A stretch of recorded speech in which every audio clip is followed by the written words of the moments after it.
Warning, this video contains disturbing images and language. Viewer discretion is advised.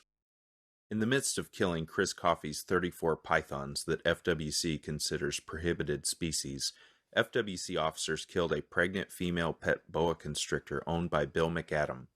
Boas are completely legal to own in Florida and are some of the most popular pets.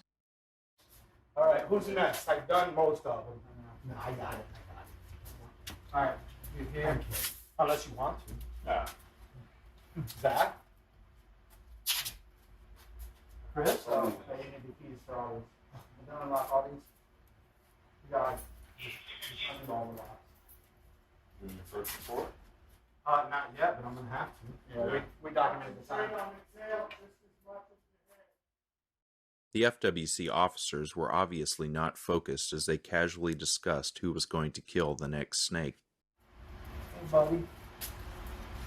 Hey, buddy. Hey, we're coming in, okay? At this moment, when they pull the snake out, it would have been obvious to anyone competent in snake identification that this was a boa and not a python. The officers realize that they have made a mistake in killing the boa, but shake it off to continue their work. They place the boa in the corner of the room where it writhes on the floor for 20 minutes as they continue killing pythons. After that, the FWC officers inform Coffey of their mistake in killing McAdam's pet boa. The boa's dead. What? The boa.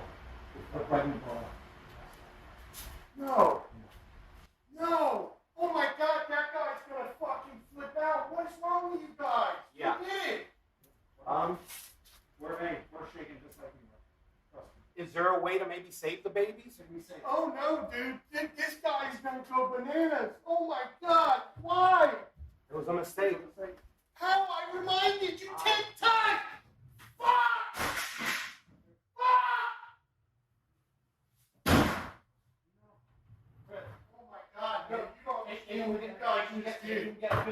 You can't fix it. It's gonna fix it. You can't fix it. What just happened? You can get fixed. You can't fix it. You just killed something that wasn't illegal, and it had about $100,000 worth of fucking babies. All right, guys, it is Monday, April 10th. We are videotaping the necropsy of the gravid boa. The FWC massacred last week.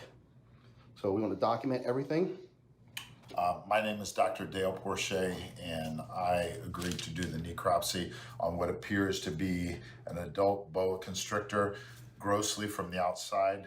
We have a large puncture that penetrates not only the skull, but goes all the way through to the ventrum through here. So a large penetrating wound. You can see it went all the way through.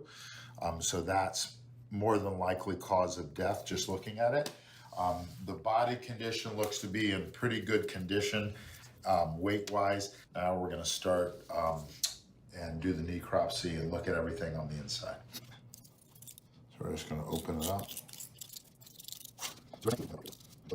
Length, I would say probably 7 to 8 foot long.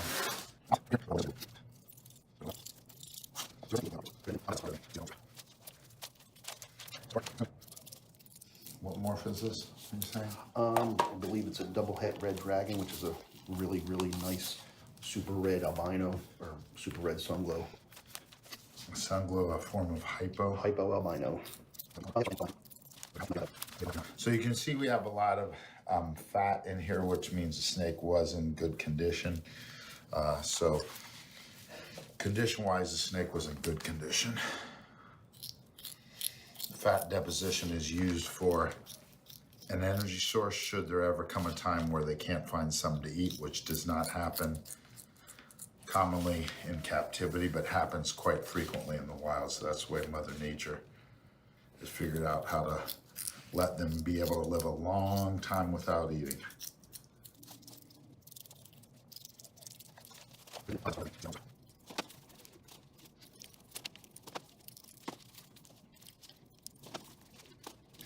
Yeah, no question. This female was gravid. This is a little fetus, and unlike a lot of snakes, boas are viviparous, which means they give a live birth. Pretty darn cool little baby. It would be possible to count these. That's one. There's 2, 3. No, are those slugs or they? That They look looks like they're good. still- They have a skeleton. Okay.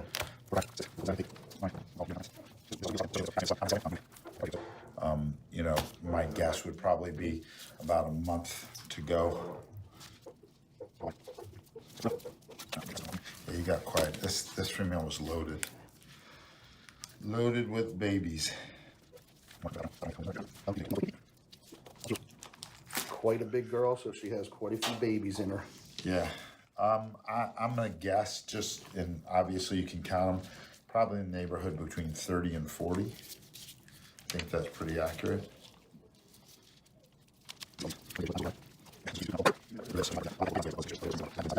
And I believe this animal was frozen, correct, before it came? So Correct. you can feel a little bit, but they're pretty well formed. And like I say, my guess is probably a month or less of incubation time. And each one of these sacks has a baby snake in there. So I would guess, again, probably between 25 and, in this, I would guess that would be a slug, correct. But everything else looks pretty good, with the exception of a few slugs. So she was a gravid mom, and there's no question, going by the penetrating wound, that's the cause of death, and it's a gravid female. So just been asked with trying to count how many babies, and when they do give live birth, but sometimes they also give slugs. So sometimes you could say, was that going to be a viable baby or a slug? And the honest answer is it's tough to tell, but that's definitely a slug. We got 1, 2, 3, and I'm counting slugs and babies. 4, 5, 1, 32, 33, 34, 35. So 35. Let's see if there's one more. One more. 36. 36 babies. Okay, and some of these animals obviously are showing traits of albinism. They have the pink eyes, and again, because they're not fully pigmented, I would say they still did have some time. And again, my guess is probably about another month to grow, but I'm sure that these were a couple of neat looking animals. And again, due to this being frozen, you go, hey, that one's got kinks. It's not. You can feel that it's the ice that is accumulated and all that, but there's albino. Would have been a nice, good looking mess of babies. That's what a slug looks like. And the slug is basically an infertile embryo or infertile ovum. Correct my terminology. Looks like you probably have about 50% albinos, and that's depending on what the breeding was. And again, I do not know boa constrictor genetics, but albinism I know is recessive, just like it is in other species.